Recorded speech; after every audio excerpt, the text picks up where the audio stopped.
Merhaba öğrenciler. Today's topic is şahıs or kişi zamiri ekleri অর্থাৎ personal pronoun suffixes বা ব্যক্তিগত সর্বনাম প্রত্যয়।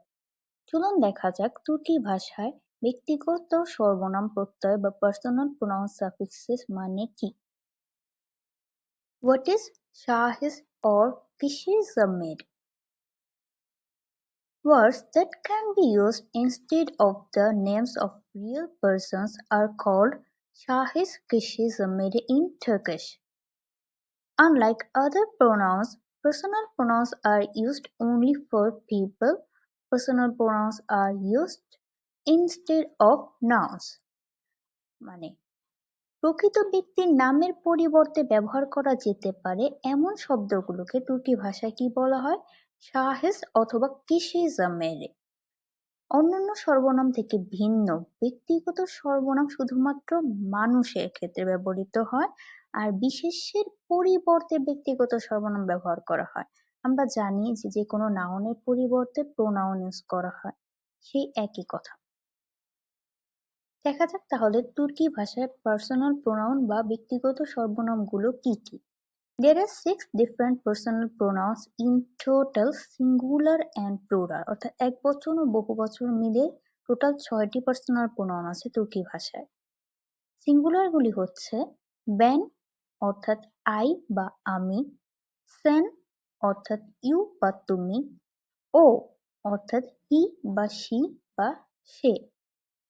প্লুরাল বা বহুবচনগুলি হচ্ছে biz, উই বা আমরা, siz, ইউ বা তোমরা, onlar, দে বা তারা।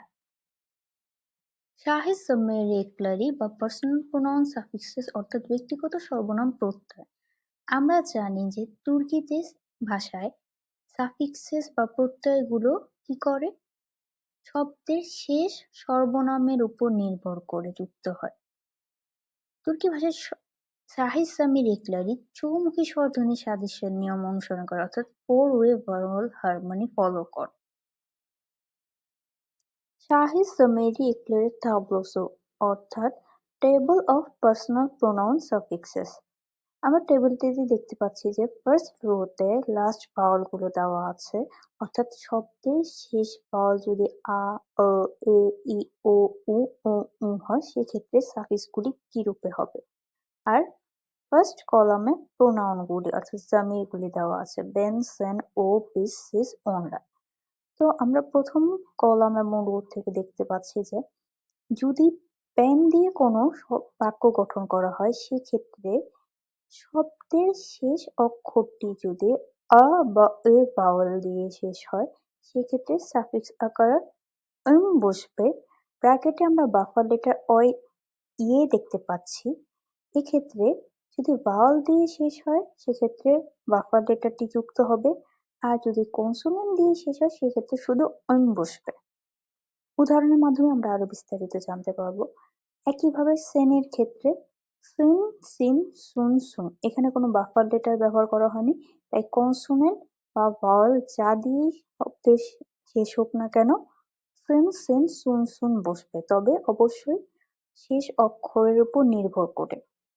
ও এর ক্ষেত্রে আমরা দেখতে পাচ্ছি কোনো সাফিক্স নেই, তার মানে শব্দটি যেভাবে থাকবে ঠিক সেরূপেই শেষ হবে, কোনো সাফিক্স যুক্ত হবে না। ইজের ক্ষেত্রে বেনের মতোই ইজ, ইজ, উজ, উজ, তবে বাফার লেটার ইয়ে দেওয়া আছে যদি শব্দের শেষ অক্ষর কোনো ভাওয়াল দিয়ে শেষ হয় সেক্ষেত্রে আমরা বাফার লেটার হিসেবে ইয়ে যুক্ত করব, কারণ আমার সাফিক্সটির প্রথম অক্ষরে একটি ভাওয়াল রয়েছে। সিজের ক্ষেত্রে সিনিস, সিনিস, সুনুস, সুনুস শব্দের শেষ ভাওয়ালের উপর নির্ভর করে বসবে। ওনলারের ক্ষেত্রে আবার আমরা দেখতে পাচ্ছি যে two way vowel harmony rule follow করছে, যেমন আ, ও, উ এই চারটির ক্ষেত্রে লার এবং এ, ই, উ, এই চারটির ক্ষেত্রে লের ব্যবহৃত হবে। চলুন উদাহরণের মাধ্যমে আরো বিস্তারিত জেনে নেওয়া যাক।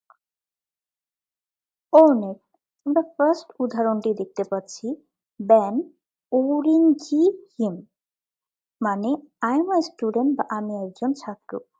আমরা এখানে দেখতে পাচ্ছি যে অরেঞ্জি বানানটি শেষ হয়েছে একটি ভাওয়াল ও দিয়ে।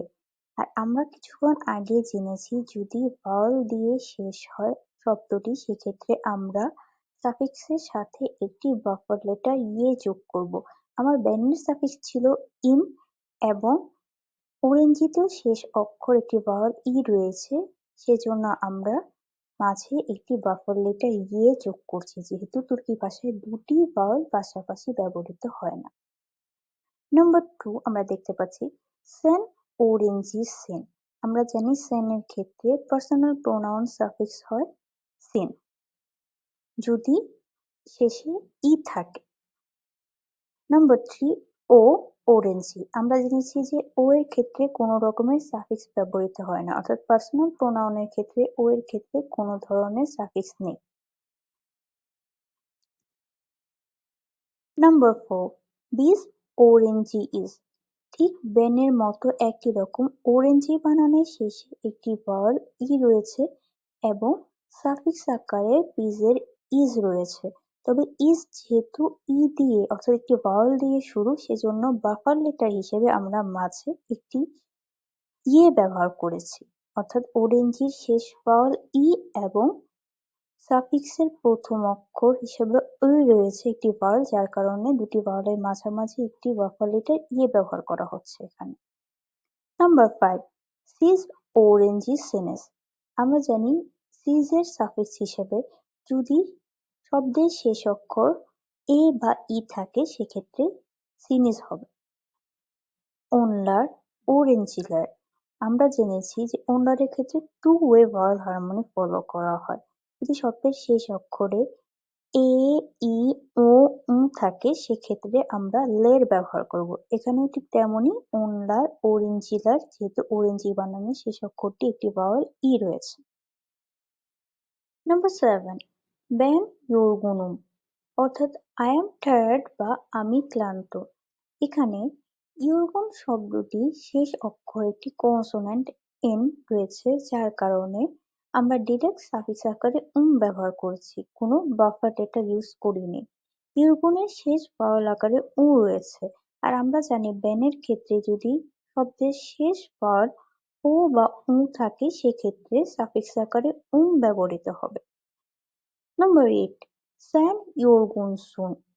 এখানেও ইয়োরগুন বানানে শেষে কনসোনেন্ট এবং ইয়োরগুনের শেষ ভাওয়াল আকারে রয়েছে। আর আমরা জানি যে সেনের ক্ষেত্রে ও বা থাকলে শেষ ভাওয়াল সেক্ষেত্রে আমরা সুন ব্যবহার করব সাফিক্স আকারে। নাম্বার 8 ও ইয়োরগুন, সে ক্লান্ত বা হি ইজ টায়ার্ড। এখানে আমরা জানি যে ও এর ক্ষেত্রে কোনো পার্সোনাল প্রোনাউন সাফিক্স হয় না, সেজন্য এখানে ইয়োরগুনের সাথে কোনো সাফিক্স নেই, ও ইয়োরগুন। নাম্বার 10 বিজ ইয়োরগুনস, অর্থাৎ উই আর টায়ার্ড বা আমরা ক্লান্ত। এখানেও ঠিক একইভাবে ইয়োরগুন বানানের শেষে একটি কনসোনেন্ট রয়েছে, যার কারণে আমরা কোনো বাফার লেটার ইউজ করিনি এবং ইয়োরগুন বানানের শেষ অক্ষরটি রয়েছে ভাওয়াল আকারে, যার কারণে সাফিক্স আকারে আমরা উস ব্যবহার করেছি যেহেতু বীজের সাফিক্স উস। নাম্বার 11 সিজ ইয়োরগুন সুনস। সিজের ক্ষেত্রেও আমরা জানি শেষ অক্ষর যদি শব্দের ও বা অর্থাৎ শব্দের শেষ ভাওয়াল যদি ও বা থাকে সেক্ষেত্রে সুনুস ব্যবহৃত হয়। নাম্বার 12 ওনলার, ইয়োরগুনলার। আমরা জানি ওনলারের ক্ষেত্রে টু ওয়ে ভাওয়াল হারমোনি ব্যবহৃত হয়। সেক্ষেত্রে যদি শব্দের শেষ ভাওয়ালটি আ, ও, ও, এই চারটির একটি হয় তাহলে সাফিক্স আকারে লার ব্যবহৃত হবে। এখানেও ঠিক তেমনই হয়েছে, ইয়োরগুন বানানের শেষ ভাওয়াল আকারে রয়েছে, তাই সাফিক্স আকারে আমরা এখানে লার ব্যবহার করেছি। ফর টুডে বুখাদার, আজকের জন্য এই পর্যন্তই। আবার দেখা হবে নতুন কোনো লেসন নিয়ে। Till then, ben sana da beni dinlediğin için teşekkürler.